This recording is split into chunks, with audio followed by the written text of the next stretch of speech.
দেশটা তারেক রহমানের হাতকে শক্তিশালী করার জন্য ঘরের শীষে শামসুর রহমানকে জয়যুক্ত করবে। সিংহের পেটে সিংহ হয়, বাঘের পেটে বাঘ হয়, শিয়ালের পেটে কি হয় শিয়াল হয়, রাজাকারের পেটে কি হয় আমি কিন্তু বললাম না। ফেব্রুয়ারি মাস, এই মাস ভাষার মাস। এই ভাষার জন্য আমরা লড়াই করেছি পাকিস্তানিদের বিরুদ্ধে। তখন পাকিস্তানিদের পক্ষ হয়ে যারা বলেছিল বাংলা ভাষা হল হিন্দুদের ভাষা, তারা আজকেও বাংলাদেশে বাংলা ভাষায় কথা বলে। আমি অতীত ইতিহাস ঘেটে সময় নষ্ট করতে চায় না। সেদিনও তারা ফতোয়া দিয়েছিল যে কোরআনের ভাষা উর্দু ভাষা, সেই ভাষা হল নিশান কোরআন। সে যাই হোক, সেদিন তারা পরাজিত হয়েছিল ভাষার লড়াইয়ে। পরবর্তীকালে মুক্তিযুদ্ধ 30 লক্ষ লোক শহীদ হয়ে আমরা স্বাধীন সার্বভৌম বাংলাদেশ প্রতিষ্ঠা করেছি। বাংলাদেশের স্বাধীন যখন একটা পর্যায়ে এসছে এবং সেই স্বাধীনতাকে ধ্বংস করার জন্য বাংলাদেশের কুলাঙ্গার কিছু লোক পাকিস্তানের সঙ্গে এক হয়ে এই স্বাধীন বাংলায় হত্যাযজ্ঞ চালিয়েছিল। এই ড্যামরা 1,500 মানুষকে খুন করেছে। এই ধুলুরিতে বেশ কিছু লোক শহীদ হয়ে আছে, তাদের কবর আপনারা জিয়ারত ভাইরাবাদ, শহীদনগর, আগে ছিল ডাব্বাগার, সেখানে যুদ্ধ হয়ে 60 জন লোক মারা যায়। আমার গ্রামে আমার আত্মীয়ের ভিতরে 14 জন শহীদ হয়েছে। তার জন্য আমি দুঃখিত না, গর্বিত। দেশের জন্য যারা শহীদ হয় তারাই প্রকৃত শহীদ। আর যারা দেশের বিরুদ্ধে অস্ত্র ধারণ করে তারা হল বিশ্বাসঘাতক। তারা কোনদিন শহীদ হতে পারে না, শহীদের মর্যাদা দিতে পারে। ভাইরা আমার, আজকে আমার সম্পর্কে অনেক কথা হবে। আমি একটা কথা অতি সংক্ষিপ্ত করি। আমাকে বলা হয় এই সাংবাদিকের ভাইরা, ওনাদের জ্বালাতে থাকা দ্বারা ওনারা বলেন আপনি বিএনপিতে কেন আসেন? আপনাদের মনে আছে কি জানি না, 2008 সালের পর থেকে আওয়ামী লীগ থেকে আমি দূরে চলে আসছিলাম।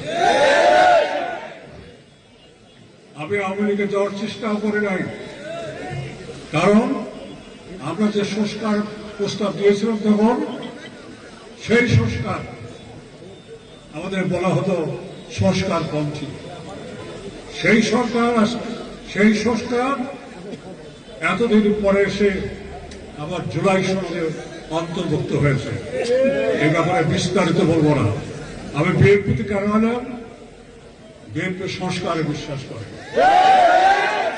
আজকে জনসভায় দাঁড়িয়ে একটা নিভৃত গ্রাম অঞ্চলে আমি বাংলাদেশের মানুষের প্রতি আহ্বান জানাবো, সেটা হল বিএনপির চেয়ারম্যান তারেক রহমান।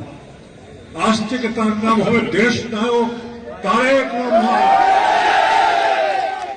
যেমন 1969 সালে বঙ্গবন্ধু উপাধি দেওয়া হয়েছিল, আজকে তেমনি আমরা তাকে উপাধি দিতে চাই দেশ নায়ক তারেক রহমান। আমি জানি না বিএনপির নেতারা কিভাবে এটা গ্রহণ করবেন, তবে আমি জানি দেশকে যে ভালোবাসে দেশকে যিনি এগিয়ে নিয়ে যাবেন, যিনি নায়কের ভূমিকা পালন করবেন, যিনি দেশকে লিড করবেন, তিনি দেশটা। আমার কাছে তাই মনে হয়েছে তার সাথে কথা বলে। সে যাই হোক, আমি আর একটা কথা বলবো, সেটা হলো এই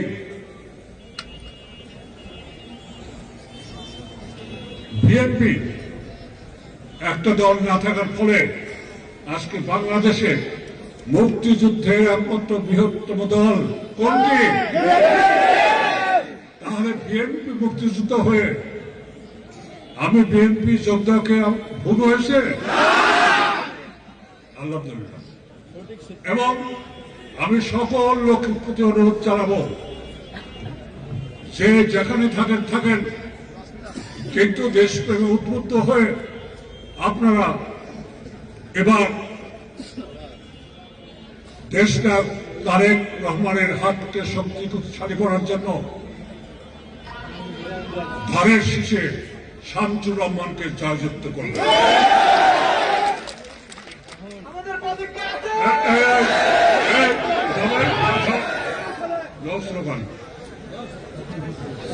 সিংহের পেটে সিংহ হয়, তাই না?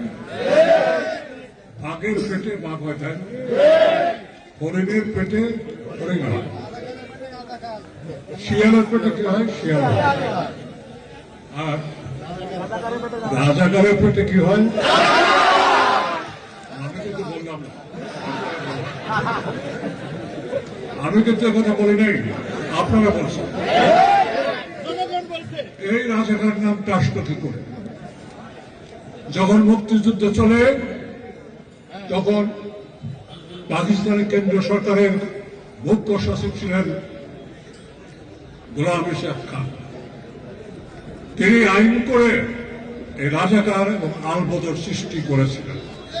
এই জন্য বাঙালিদের যাতে কোনোদিন স্বাধীনতা না পায়, সেজন্য বাঙালিদের ভিতর থেকেই লোক রিক্রুট করে তাদের বিরুদ্ধে লেনে দেওয়ার জন্য অত্যাচার চালিয়েছে। আসলে রাজাকার শব্দের অর্থ সাহায্যকারী। হ্যাঁ, তারা সাহায্যকারী সেদিন ছিলেন। সেটা কি?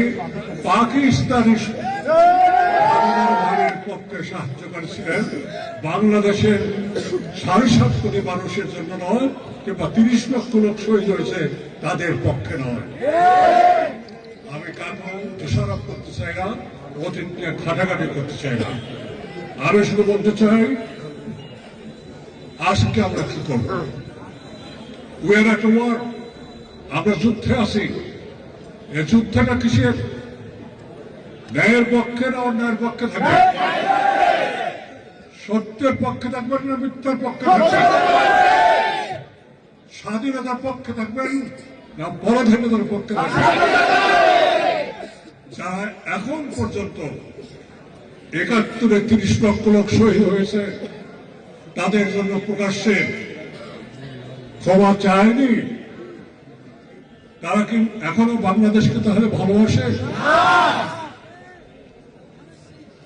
এই 30 লক্ষ লোক আমাদের ভাই বোন, তাদের এই আত্মার মোনাজাতের জন্য তারা দিন করে প্রার্থনা করেছেন? করে নাই। তাহলে আজকে বাংলাদেশে কিছু লোক আছে যারা স্বাধীনতা বিপন্ন করতে চায়, স্বাধীনতা ধ্বংস করতে চায়। আর তারেক রহমান সাহেব দাঁড়িয়েছেন শামসুর রহমানকে সাথে নিয়ে স্বাধীনতাকে রক্ষা করার জন্য। সেই জন্য আপনারা ধানের শীষে ভোট দিবেন। আপনার প্রত্যেকটি ভোট মূল্যবান।